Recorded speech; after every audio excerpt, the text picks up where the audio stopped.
What up, gang? Carolina Jackpot coming at you. It's Monday evening, 6:40 p.m. And wow, last Sunday I made a video all but proclaiming the college football season dead. And here in about 20 minutes, they're going to reveal the entire full season schedule for SEC teams, and have already revealed the season openers today. That coming, I believe, on the Paul Feinbaum show. And why they decided to go on the forum of the old Dick with ears, I'm not exactly sure why that was done, but he is SEC Network, and so there you go. But at least we know what's up with week number 1. Couldn't be more excited, and the Gamecocks, my Gamecocks, welcome the Tennessee Volunteers to Williams-Brice Stadium. Interesting matchup. What can I say? I mean, week 1, we're winning. I'm sorry, you're not coming to Willie B and winning. I've said this all along, and I know that you've got some high expectations for 2020. I know that you got a great recruiting class for 2021. Newsflash: those players aren't going to help you any in 2020, and there's a measure of revenge here to be gained on this one. Last year, South Carolina played piss poor in Knoxville. That was just an abysmal showing. And I think they know that, and that's going to get corrected. It's going to get corrected. I do have faith in the offensive staff that's been assembled. Muschamp, he goes through offensive coordinators like he's changing underwear. It's like he's changing underbritches. Sometimes he sharts in them and changes them too fast. But I think Mike Bobo is probably the best offensive mind that he's had as an offensive coordinator. Unless you want to talk Charlie Weiss down there at Florida, that was his offensive coordinator, I think, in like his second year at Florida. And I know everybody gives the fat man a hard time, but he was a hell of an offensive mind, no doubt. So Mike Bobo and company, I'm looking forward to this season. I really am. The Tennessee game to kick things off, and quite frankly, doesn't really matter if it's a day or a night game. We ain't gonna be able to go anyway. So hopefully it is at night, though. I do hope it's at night.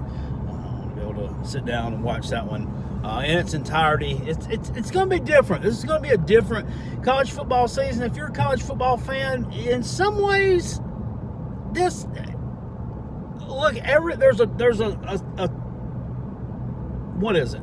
a silver lining to every dark cloud, right? Well, the silver lining here is at least there aren't that many because there are so many freaking games on most weeks during the college football season. You can't digest them all. You can't really keep an eye on all of them and watch them. There's just no way. Now, I mean, with it being scaled down to just the 3 big conferences, you're going to get your fill of college football, and you should be able to at least get some sort of an eye on all the games every weekend. So that's a good thing. But Tennessee comes into Willie B. 6-game winning streak. Come from behind win over a basketball school, and them Gator Bowl. You're losing what? 2,000 yards worth of receiving between Marcus Callaway and Juwan Jennings. You're not replacing that. I mean, you're just not. When those guys were on the field last year, you were successful. When you utilized them, you were successful. I mean, your running game is it's mediocre at best. That one kid, Eric Gray, I think is a decent player who may develop into an above-average player with time, but at this point, not just a little bit above mediocre. The other guy, Ty Chandler, he sucks. That guy's not very good. Your offensive line, I give props to, and we talked about this as well. You probably got probably the second best offensive line in the SEC, and they say Kentucky, somewhere all of a sudden they came out and have a great offensive line as well. But the problem with both of you is you just don't have the skill position talent to complement that really good offensive line. I compared it on the Rob Conrad and Kell show a few weeks ago. I was talking about two teams about it. It's kind of like having this really hot girlfriend, right? But she's decided to be celibate. That's about what it's like. Great offensive line, but I really don't know that they're going to really help benefit you that much because you just don't have the skill talent to deal with it. So take that for what you want. You're not winning in Columbia. This team's going to be fired up and ready to get revenge and kick your ass over what happened last year, and you best believe that. Write it down, take a picture. I don't give a you-know-what. If I'm wrong, you can come back here and laugh at me when all is said and done, late in the evening on September 26th. I seriously doubt that I'm going to be wrong. We're going to right the ship here and send this series back the way of the good guys, that being the South Carolina Gamecocks. Now, I wanted to talk on something real quick. Yeah, there's been some accusations against our offensive coordinator, Coach Mike Bobo, for having somebody said an angry white man type society while he was running the program at Colorado State. Okay, first of all, none of this has been proven. Second of all, why is this just now coming out? He's not even the coach at Colorado State anymore. It's just another case of, if he did racist shit and he had racist motives and he was running a racist type program or had racists on his staff, then yeah, he should have been fired. No question, a long time ago. So why didn't it come out then? Why is it just now coming out? And who's... Will Muschamp defended him, and I've been, kind of not exactly on the side of Will Muschamp when he decides to defend his friends. I was definitely not on his side a couple of years ago when he defended DJ Durkin, head coach at Maryland at the time, who basically, in my opinion, was just a murderer. Okay, they killed a kid.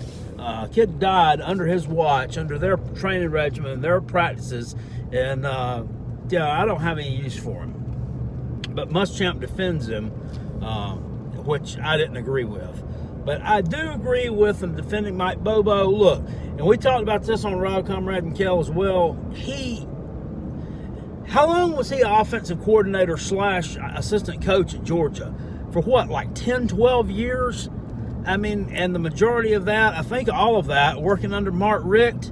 Now, Mark Richt, not a great football coach in crunch time, not great at beating ranked teams, and not great at winning championships. But I think that he was a solid guy, a good Christian man, and I don't think that he would have allowed a racist on his staff for 1 minute. I don't believe it. So, I think that those accusations are garbage, and I believe that will come out in due time. Other games around the horn with the SEC on September 26th. I'm just looking over some exciting stuff here, man. And in CBS, in their article, so eloquently puts it, Alabama at Mizzou headlines the slate of games to open the season on the 26th. Of course, Alabama, right? They always got to headline everything. I'm sorry, Alabama at Mizzou is not my headliner here. Okay, Alabama is going to beat them senseless. Okay, that's not going to be it's not going to be a good day at the office for old Coach Drink in his first game. Florida on the road at Ole Miss. A lot of people have picked this one as a fashionable upset pick. And me too, I kind of wanted to go that way a little bit because I just saw it as a mid-season game, place I could trip up at. Now, It's at the beginning of the season, and although I know Ole Miss has some talent, and Lane Kiffin is a great offensive mind, and I think that once those players get his system picked up and they are 100% on board with it, that they could beat Florida. However, I don't think they can beat Florida in week 1. They're talking about some players at Florida opting out now all of a sudden. Why? Why are you just waiting until it's time for practice to start to make this decision? I don't get it. I don't get what goes through these people's heads. I mean, sometimes I swear half the world's brain dead. You're given the opportunity to opt out a long time ago, like a month, several weeks, whatever ago. I mean, why wouldn't you do it then instead of stringing people along? It's crazy to me. Georgia on the road at Arkansas. I feel sorry for Arkansas. I really do. Kentucky on the road at Auburn. I know this should be a good matchup, not a great matchup. I think Auburn wins here. I mean, just too much quarterback talent, too much talent at the receiver positions. Bo Nix, I think, a really good quarterback. He's one of the two of the better quarterbacks in the SEC, along with Kyle Trask. Auburn, I think, will win this game, but I think Kentucky can keep this one close for a while. But I expect him to be favored there and take a victory. Mississippi State at LSU. I mean, I don't really think this is going to be a great game, but this one will probably be the game of the week because everybody wants to see, the Pirate take on last year's national champs. What are they going to be? Are they still going to be potent? Are they going to drop off like everybody put them? This one idiot, this Cole Kublik doucheburger that came out with some SEC power rankings. Yeah, he's the one who put South Carolina at like number 11. You can think of that what you want to. Is my opinion of Cole isn't exactly great at this point. He's about up there with that idiot Booger McFarland. A lot of those guys are just, I don't know. Vanderbilt on the road at Texas A&M. They'll get smacked around pretty good too. So not really a whole lot of great games there. In fact, South Carolina, Tennessee, might be the best one of the bunch, followed by, I would say, Kentucky and Auburn, and then that's about it. The rest of them are probably going to be blowouts. But that's about all I got to say, guys. It's great to see things moving forward, and it feels pretty certain to me that we are going to have college football this year. How long it's going to last, I don't know, but I mean, it's here. I was kind of surprised that they didn't really put some of the big marquee. Sorry about that, gang line. Yeah, my recording device likes to cut off on me sometimes, especially when I don't charge it up and I run my mouth for too long. But I fully expected them to put some more marquee matchups in the first week or two of the season, just because of the fact that we may not reach the end of it. I'm surprised they didn't put Alabama and Auburn to open up the season, to be quite honest with you. But I guess we're going to find out here in just a few minutes. What else? It's about all. Oh, yeah. And I was listening today to a gentleman that I respect very much in the YouTube college football community, Uncle Lou. And it's not often that I hear old Lou renege on stuff and talk out both sides of his mouth, but he did it today when he did his preseason predictions.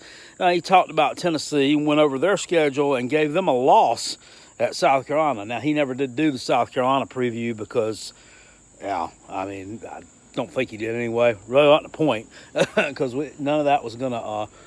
it was a moot point to do that anyway. But now he's like, well, I would expect Tennessee to win here. I mean, they're clearly the better team, and but yeah, this could be a good game. No, they're not. No, they're not. Clearly, looking at last year's record and a few of the crap shows that they beat down the stretch, one might deduce from that they're a little bit of a better team than South Carolina, but no, they aren't. They're better on the offensive line than South Carolina. However, that's about it. That's about it. And you already know what I think about their skill set, skill position players. I think they suck. Your quarterback's terrible. You got this one freshman who may be able to do something, he may not, but yeah, you don't impress me none. And all I got to say is, Vol fans, it's going to be a long night in Columbia on September 26th. You better just put that in your pipe and smoke it. Just get used to it, because it's happening. I'll see y'all later. Appreciate it. Peace, and I'm out. Go Gamecocks. Spurs up to my toes up, baby. Woo!